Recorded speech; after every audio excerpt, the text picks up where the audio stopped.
C Joseph Vijay எனும் நான்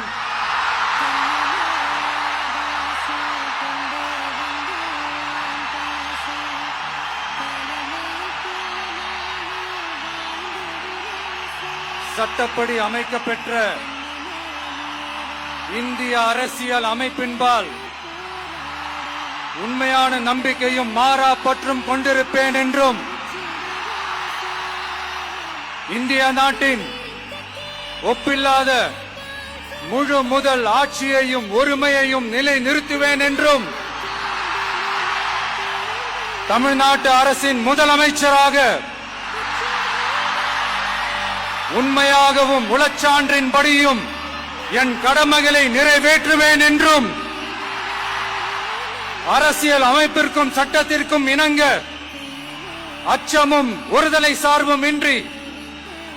விருப்பு வெறுப்பை விலக்கி பலதரப்பட்ட மக்கள் அனைவருக்கும்